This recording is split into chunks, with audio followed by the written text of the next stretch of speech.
দর্শক, দেশের বিভিন্ন স্থানে নানা দাবিতে সংবাদ সম্মেলন, মানববন্ধন ও বিক্ষোভ মিছিল অনুষ্ঠিত হয়েছে। প্রতিনিধিদের পাঠানো তথ্য ছবিতে ডেস্ক রিপোর্ট। কুয়েটের উপাচার্যের পদত্যাগের দাবিতে রুয়েটের শিক্ষার্থীরা বিক্ষোভ মিছিল করেছে। একই দাবিতে একাত্মতা প্রকাশ করে রাজশাহী বিশ্ববিদ্যালয়ের প্রশাসন ভবনের সামনে রাবির শিক্ষার্থীরা আমরণ অনশনে বসেছে। বুধবার সকালে রুয়েটের লাইব্রেরি ভবনের সামনে বিক্ষোভ মিছিল করে শিক্ষার্থীরা। লালমনিরহাট চিফ জুডিশিয়াল ম্যাজিস্ট্রেট আদালতের সাময়িক বরখাস্ত নাজির ইয়াসিন আরাফাতকে স্থায়ীভাবে বরখাস্ত সহ আইনের আওতায় আনার দাবিতে মানববন্ধন হয়েছে। বুধবার সকালে পুলিশ সুপার কার্যালয়ের সামনে সচেতন নাগরিক সমাজের ব্যানারে এই মানববন্ধন অনুষ্ঠিত হয়। বন্ধ থাকা সব পাটকল ও টেক্সটাইল মিল চালু ও শ্রমিকদের ন্যায্য পাওনার দাবিতে পাট শ্রমিক দলের উদ্যোগে মানববন্ধন অনুষ্ঠিত হয়েছে।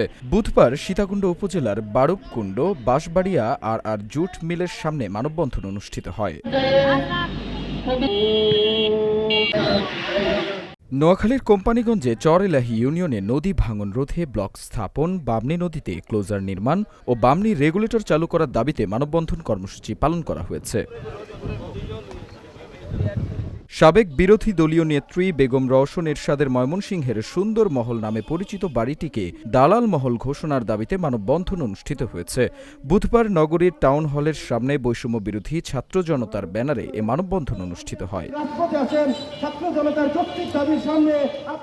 পল্লী দরিদ্র বিমোচন ফাউন্ডেশন কর্মচারী ইউনিয়নের অস্থায়ী কর্মীদের স্থায়ীকরণ, কর্মকর্তা কর্মচারীদের পদোন্নতি ও নিয়োগ পরীক্ষা বাতিলের দাবিতে ঠাকুরগাঁওয়ে মানববন্ধন অনুষ্ঠিত হয়েছে। নওগাঁর মান্দা উপজেলার দাসপাড়া ডিগ্রি কলেজের প্রথম বর্ষের ছাত্র ওমর ফারুক হত্যার সাথে জড়িতদের শাস্তির দাবিতে মানববন্ধন অনুষ্ঠিত হয়েছে। বুধবার দাসপাড়া ডিগ্রি কলেজের ছাত্রছাত্রী, শিক্ষক ও এলাকাবাসীর আয়োজনে মানববন্ধন অনুষ্ঠিত হয়। গোপালগঞ্জে বিভিন্ন স্লোগানের মধ্য দিয়ে নিষিদ্ধ সংগঠন ছাত্রলীগের বিক্ষোভ মিছিল অনুষ্ঠিত হয়েছে। বুধবার দুপুরে গোপালগঞ্জ শহরের কালীবাড়ি এলাকা থেকে বিক্ষোভ মিছিলটি বের হয়ে চৌরঙ্গি গিয়ে শেষ হয়।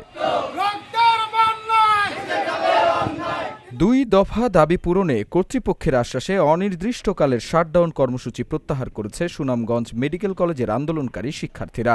বুধবার দুপুরে প্রেস ব্রিফিংয়ের মাধ্যমে আন্দোলন কর্মসূচি প্রত্যাহার করেন শিক্ষার্থীরা। বাগেরহাটের ফকিরহাটে ভূমিদস্যু আব্দুল কুদ্দুস ওরফে বড় মিয়ার কাছ থেকে জমি ফেরত পেতে ও তার বিচারের দাবিতে মানববন্ধন করেছে এলাকাবাসী। বুধবার সকালে ফকিরহাটের নলধার সাহেব আলীর মোড়ে এই মানববন্ধন অনুষ্ঠিত হয়। ময়মনসিংহের নান্দাইলে রাজগাতি ইউনিয়নের সাবেক এমপি ইউপি চেয়ারম্যান রোকন উদ্দিনের নামে সুমন পাল কর্তৃক জমি দখলের মিথ্যা সংবাদ প্রকাশের প্রতিবাদে মানববন্ধন ও সংবাদ সম্মেলন অনুষ্ঠিত হয়েছে। বুধবার দুপুরে কালীগঞ্জ বাজারে মানববন্ধন ও সংবাদ সম্মেলন করেছে এলাকাবাসী।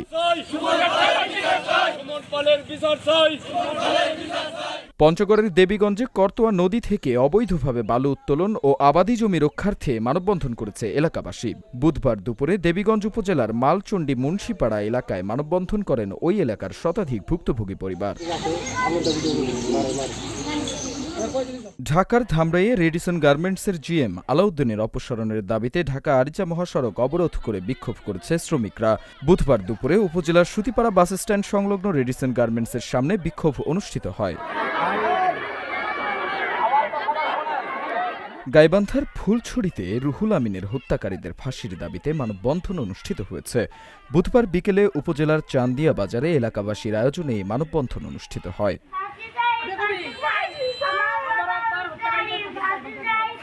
রংপুরের বদরগঞ্জে মধুপুর ইউনিয়ন বিএনপির সমাজ কল্যাণ বিষয়ক সম্পাদক লাবলু মণ্ডলের হত্যাকারী শহীদুল হক মানিক ও তার ছেলে তমাল সহ তার সহকর্মীদের গ্রেপ্তারের দাবিতে মানববন্ধন অনুষ্ঠিত হয়েছে। বুধবার দুপুরে এই মানববন্ধন অনুষ্ঠিত হয়।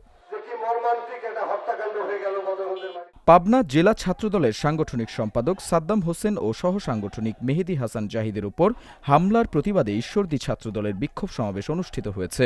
বুধবার বিকেলে বিক্ষোভ মিছিলটি শহরের প্রধান সড়ক প্রদক্ষিণ করে।